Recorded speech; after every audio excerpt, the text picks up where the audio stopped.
that you have, not sometimes, all of the time. So you've got to learn how to take every single deduction and every single incentive that's available to you. And these are really there for you for the taking. And most of the time, these things have already been done by you, because all these incentives are just for you to do certain things, so you have access to those incentives. And 90% of the time, people have already done these things that the government is expecting of you, that the federal or the state is expecting of you. So all you need to know is to know how to do it, and then you can avoid yourself thousands, hundreds, millions of dollars in taxes. So today, how to pay zero taxes. So a guy came to my office last week, and that is how I got inspired to talk about this topic. So a guy came to my office for consultation, and he had this home that he had bought in 2001. He bought that home for about $400,000. That's a big home. In 2001, he bought it for $400,000. Then he sold the home about 18 months ago. No, he didn't actually sell the home. So he basically just transferred the home. He wanted to buy a bigger home. He saw a bigger home somewhere in Katy, Texas. And then he bought that home for $1 million. And then the value of this other property had grown to about $1 million as well. It was about $800 and something thousand with all the growth. So he basically just transferred the home into a rental property. And then the whole idea was he didn't want to sell the home. So my question was, how did you? So you just transferred the home into a rental property? He said yes. And I was like, bad decision. That's a bad decision. And many a times, you will have people who go to their CPAs, to their attorneys, and tell them, okay, I want to transform my home into a rental property. You move into a bigger home, or you move into a smaller home, and then you just transform the home into a rental property. But that's a bad decision. There are so many things you can do in order to avoid taxes, because when you transfer the home into a rental property, you just missed out on a big tax deduction that you could have used to completely avoid paying taxes forever on that rental property. And we are going to talk about that. So, many a times when people want to sell their homes, or they just go and decide that they want to do something with their homes, or they want to transform their home into a rental property, there is this thing that they already know. Everybody tells you they already know about it. It's called Section 121 exclusion. So if you sold your home, let's say I'll take a quick example here. I have a home. It's called Section 121 exclusion. This Section 121 exclusion is something that many people do already. Many people know about it, those who are in real estate. But what you do is, if you were to sell your home, let's say the basis, and the basis is basically what is the cost basis in your home. That's the cost that you've incurred in your home. There's a lot that I can talk about basis, but we're not going to talk about basis now. So let's say the basis in your home is $500,000. Assuming that's what you paid for after depreciation, that's what you have on the property. That's the cost basis. And then you sold the home, selling price for the home. You sold the home for $1 million. If you sell that home for $1 million, you basically have something called capital gain. And that capital gain is $500,000. So basically what this exclusion is about, that exclusion tells you that this $500, every person, there's as long as you live in a house, and you've lived in that, I'll just read what the IRS says about this. So if you have a capital gain from the sale of a main home, you may qualify to exclude up to $250,000 of that gain from your income, or up to $500,000 of that gain if you file joint. That is what the IRS says. So for those who are married filing jointly, they can totally exclude completely. If they sold that house for anything less than $1 million, this 500,000 is not taxable. It's not includable in your income. So this is not taxable. And if you're single, anything up to $250,000, it's not going to be taxed. So that's the first thing. Most people know about this, but that's a big chunk. So most people who sell their houses for anything and they have a capital gain, this is not taxable. That's number one. So basically the rules here have to do with occupancy, ownership. First of all, you have to own the home. And then secondly, you have to have occupied the home for any 2 out of 5 years. 2 out of 5 years. Then you own the home for at least 5 years. And then you have occupied the home for any 2 out of the 5 years. So cumulatively. And you can do this as many times as possible, as long as I've seen people moving from one home to the other and staying there for 2 years and then they sell it, as long as the value of the property is growing. That's the first strategy that we get from everybody. However, this is not the big part of the strategy. Let's look at, so normally, you just save yourself by this strategy, because when you sell a property, for most people, you are in the top tax bracket. And when you are in the top tax bracket, your capital gain is 20% on long-term capital gain.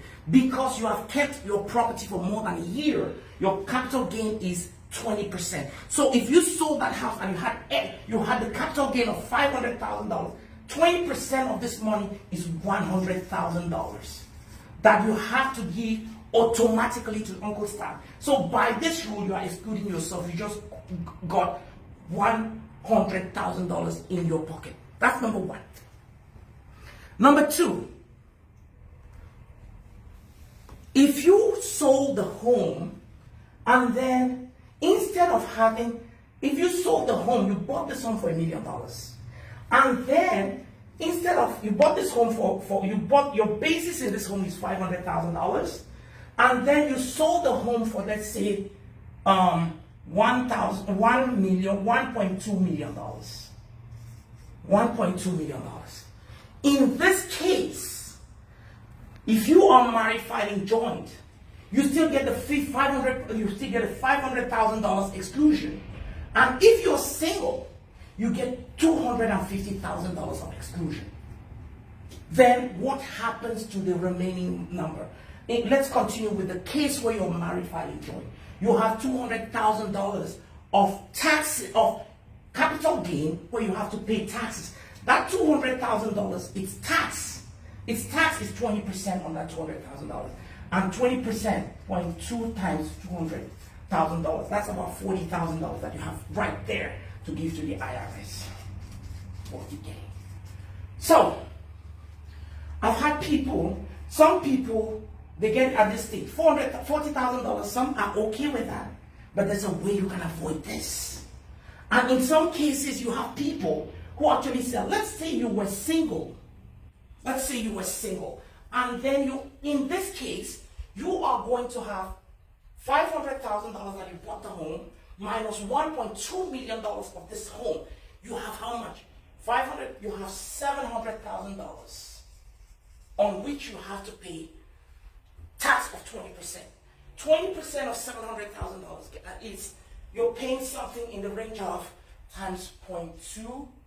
You're paying something in the range of $140,000 in taxes if you were single.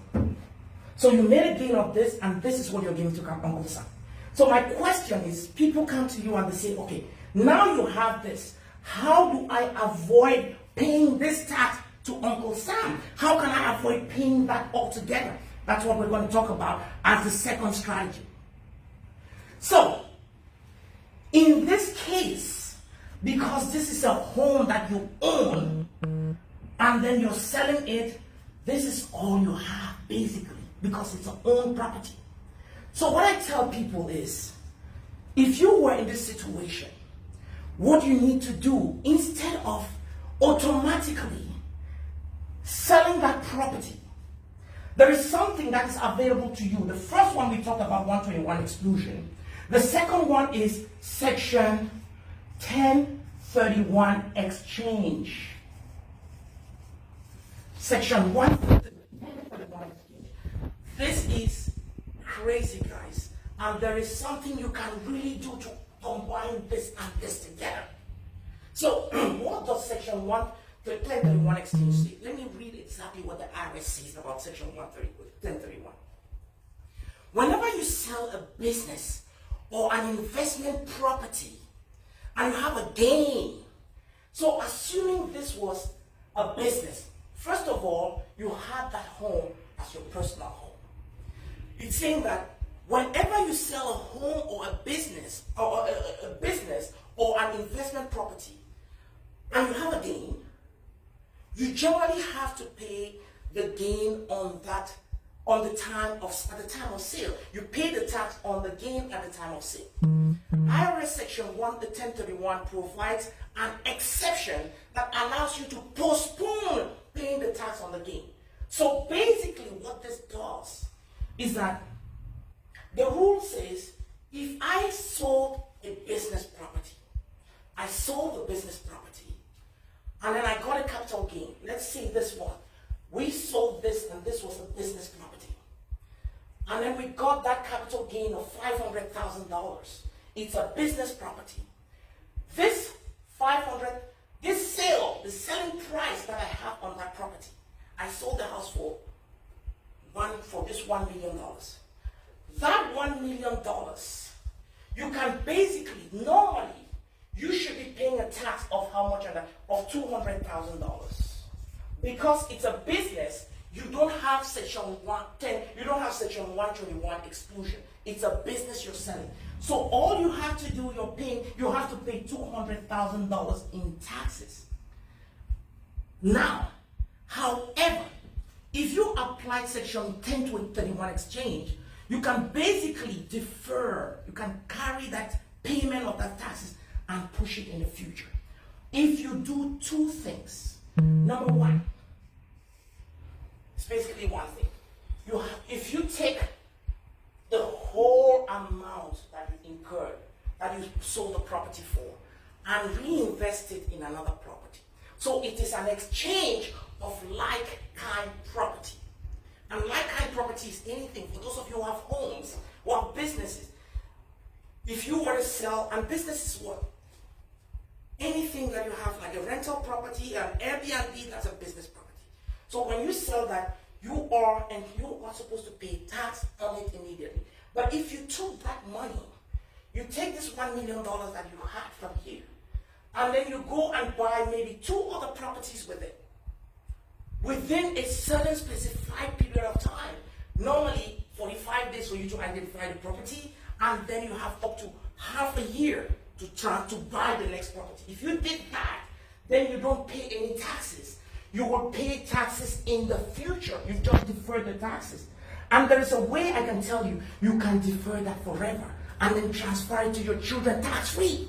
Not paying nothing forever. Because when you transfer it to your children, it is transferring when they take the new property upon your death, those children are taking the property at its fair market value. The cost basis becomes the fair market value. So you just wipe out all the tax debt that you had. And then the person, your child, can basically sell that property at that time and pay no taxes. He takes out maybe $2 million and he has no taxes. So, let's look at Section 1031 exchange and why it matters here. Section 1031 exchange, let's look at why it matters. So basically, we have the first option. We have this property, the basis on the property is $500,000. Then you sold the property for $1 million. And then you have a capital gain of $500,000. Okay. Issue here is that you must reinvest. I told you that this is a business property. You must reinvest. If you invested the property within that time, then you avoid paying how much? $100,000 of tax on this money. You can push it to the future. That's option one. that you can do there. So if you took your property, the property that you just sold, remember I told you about this guy who came to me. That guy, if he had taken his property that he just sold, the first strategy to avoid paying any of these taxes, and this is very important, is that instead of just taking your home, you lived in your home for 10 years, you've owned that home for 10 years, and then you're selling you bought a new property, and then you just decided to move into the new property, and then give that one on rental. What you just did is that you left all of this in there to be paid, still to be taxed. So what you need to do, the first thing I advise people to do is, supposing you don't, first thing you do one thing. Take the house before you sell it. Transfer the house from a personal home to a business property. Business home. So what you can do is basically turn the house into an Airbnb for a period of time, maybe 2-3 months. If you turn that house into an Airbnb for 3 months and then you sell it, what happens now is that you basically, because you've turned that house into an Airbnb, it is now a business property. You can take section 10, you can take that section 1031 exchange and move it. The Zoom has ended. Can you look at the Zoom? Let me see. The Zoom has ended. Okay, I'm sorry, I just had my Zoom meeting ending, so I just want to create it back so people can come back in. Okay. So I'm leaving it. Lisa will take care of that. Thank you guys. Thank you. I'm sorry about this. So what I'm saying is that the first option you had for that home, you bought that home for $500,000. The first thing I told you is that because you had a home as your personal property, as your home, you cannot just transfer it to rental without taking advantage of this tax loophole. So you have to take advantage of this tax loophole, this tax benefit that you have to basically, if you took that money, if you basically transfer the home into a business, and then from after 6 months you sell it. If you sell it, for example, in this case, if your money, if you had capital gain of say $1.2 million on this property, you still have about $700,000 of capital gain in here. This additional capital gain, this one you took it as a person when you took $500,000 when you applied section 121 exchange, and then this one now you can now apply section 1031 exchange on this particular property, and then you don't pay no taxes, you defer the taxes. So you defer the whole taxes on that $700,000. So what does that mean? That means that you're not paying no taxes. And even when you sell that property, when the property becomes a rental property for years and years and years, you're not going to pay no taxes because there's so many, because you have already paid taxes on the gain of that property, and there is depreciation or what you call cost segregation that you can apply on this and never pay no taxes. That's another option. The other option is that you can make this property a mixed use property. This allows you to take advantage of section 131 and section 1031 and section 121, which is what I just said here. That was the second option we talked about.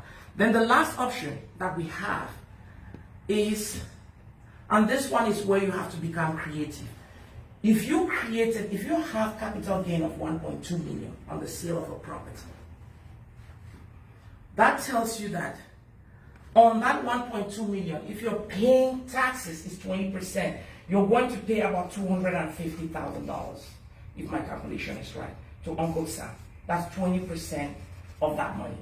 20% of that money is about $240,000.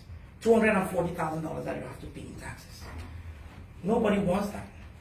You don't want to do that. And because you don't want to do that, this is where you have to be creative. The first thing you have to do, you can basically, and this is very important, you can basically create your own, set up an LLC that you own. If you set up an LLC that you own in your name, and then what you do is you treat that LLC as an S corp, because if you don't treat it as an S corp, it's gonna bite you. You treat that this LLC as an S corp for tax purposes, and then you put some money into that LLC. You should have some money. And when you're doing this, folks, you do this when you don't really need the money. I say this because some people, they just transfer the property into a rental. It has so much value in it, and the IRS will take up to $250,000 in taxes from you. So what you do is simple. You create that LLC in your name. It's your company. You own it. And then you treat it as an S corp for tax purposes. You put some money into that entity. Maybe you can put the amount of money that you need to refinance as a down payment on that property. You could say you want a property that is say $1 million or maybe $500,000, and then the down payment they're asking for you is $50,000. What you do is you can basically take that $50,000, put it in that LLC that you created, and then you sell your own property to that LLC. And then how do you sell it? You sell the resident that you were living in to that LLC and you can make it an installment sale. Installment sale. And it is okay. One of the ways that you finance these properties that is okay is you can actually finance, you can actually have it as a self-finance sale. That is okay. It is a legal thing. It is acceptable. You own the property. You sell it to your own LLC. And the most important thing here, number one, you have to make it an installment sale. Number two, which is very important here, you have to also make it what you call, you have to sell it at fair market value. Fair market value. That is the price that will be sold at any point. So when you sell that property, so you had that property for $500,000, you sold it, and then you sold it for let's say you sold it for $1.5 million, $1.5 million, and then you have that capital gain of $1 million, on that property. Now you've basically transferred your asset to yourself in this LLC, and then see what you get from that. Let's see what you get from that is. I'm just trying to get my together here. I want to make sure that we're getting everything we need to get. So just bear with me a little bit.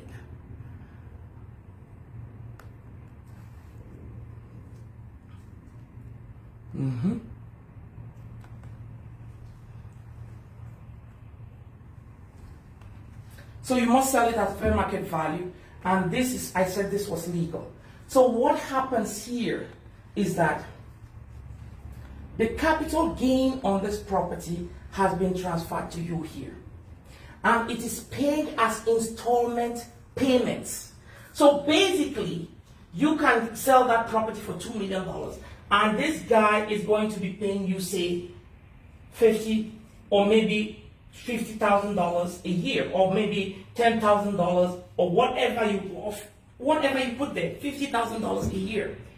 By law, normally with taxes, when you sell something on installments, you're being taxed only on the part of that installment that you receive. That is the normal process. You are not going to be taxed on the entire $1 million that you made in profit. You're going to be taxed only the amount of money that you receive.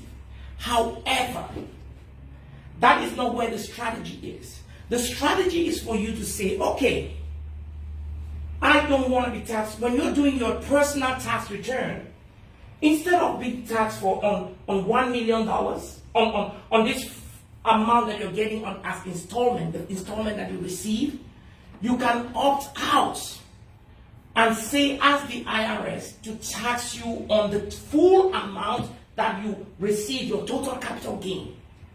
What you do there is that it allows you now to be able to take advantage of those exclusions that are there. You can now take advantage of the exclusions that are there. So you are now telling the IRS, okay, I sold my house and I got a $1 million capital gain. I've transferred it to this other entity. That entity is paying me on an installment basis. But what I want to do is for you guys to pay me the entire amount immediately. So what happens when you do that? It gives you the opportunity to take advantage of what you call section. So now, because of that problem, it gives you that opportunity to take advantage of number one, section 121 exclusion. So basically, on that $1 million, you're going to exclude as a married filing joint $500,000 of taxes. And number two, so $500,000 is gone on taxes. And then number two is the remaining balance. Remember, the remaining balance. Now you're going to pay tax only on that summary remaining balance that is there. And once you pay this tax, you've taken advantage of this exclusion, and then you have paid tax on that small number. Let's say you had, for example, for this guy who had $700,000, you've taken the advantage on $500,000. $200,000 is remaining for taxes. You are going to pay whatever they had to pay. Remember, you were supposed to pay the $1 million in taxes, but now you're only going to pay the remaining balance, which is $200,000. You pay $40,000 in taxes. You just avoided a big chunk by transferring that asset to you. And then, most importantly, now the whole asset has paid its taxes. So that property, that entity, that LLC that is using the rental property, it will never pay taxes in the future. Whenever it gets rent, the rents are going to be tax-free. This is huge. I'm sure there is something, it's a little bit complicated what we're doing here, but it's a huge, huge advantage for all of you who are in real estate, all of you who are trying to sell property, especially now that the values of property have gone up. So once you've done this, it allows you now to use your LLC and be doing your business forever. Forever. And I say forever because remember, when that LLC, you just transferred an asset into that LLC, which is worth which has a basis of about $2 million. It's going to be getting every month, rents for maybe $50,000 or how many. All that money you're going to receive it for perpetuity without paying taxes. Why? Because number one, you're going to take advantage of something called depreciation on that property. Number two, you're going to take advantage of cost segregation on that property. Number three, you just increase your basis, your ownership in that property. You had only a property, your original basis was $500,000. You just created $1.6 million or $1.5 million because the $500,000 plus the amount that you sold it for, that increases your basis. Plus the capital gain, that increases your basis to almost $2 million. That amount of money altogether is going to be your basis on which you're going to have depreciation going forward. And that is why you see a lot of these people who are in real estate. They tell you the Trumps, they don't pay no taxes. They tell you about the Elon Musk, all these guys who are rich people, they don't pay taxes. And the reason they don't pay taxes is because they take advantage of some of these strategies. I know this is a little bit complicated topic, but it is a huge topic. And I just want to make it out there. If you didn't understand it, it's okay. I just want to make you know that it's legal. It is okay for you guys. It is okay for any one of us to be out there. You make your money. especially in real estate business. You sell your property and you have a whole lot of options that you can basically increase the value of your asset and never, I mean never pay taxes or avoid taxes to the minimum. Take advantage of this depreciation. Depreciation for a personal property is 27.5 years. You have cost segregation that allows you to be able to break that property into pieces and take every item that is depreciable over shorter periods and amortize it now. Take advantage of certain accelerated depreciation basis on that property. And that is why you see most of these people, they don't pay no taxes. And that is legal. It is a legal strategy. If you're out there and you have any of these issues, you are selling a property right now, you may just want to reach out to me, you may want to reach out to our firm. Our contact, you can go to our website, CHN Advisors, you can go to taxresolution.com, you can send us emails, info@chnadvisors.com, you can send email to myself, you can send to my team, you can call our office, we have our office numbers are all on our website. Call us anytime, you can fax us, we have all these numbers out there. You can go, follow us on YouTube, on LinkedIn, on Facebook, and then we are here to serve you. I hope that passed a message. I know it was a complicated topic. It's complicated. The only way it is complicated is because there are so much advantages to it. And you have to use the right people who understand it. So when you're selling a property out there, for those of you who are in real estate, there is so much that you can do. You don't have to hide your income. You can use some of your personal, you can use all this investment money and then cancel out some of your income that you're making from other ventures. So again, this is Charles Julian, and thank you very much for being here today. I know if you have any questions, Lisa, do we have any questions coming in? Okay, so I think we've gone a little bit over our time because like I said, this is so many strategies in one. There are so many strategies that come out of there. And that is to tell you how much there are, the risk of strategies in real estate. I want to thank you for today. I hope the message went through. Again, this is, you can reach out to us at any time. Lisa is right there. I'm also here. My team is here. We're ready to serve you if you have any of these concerns. Thank you.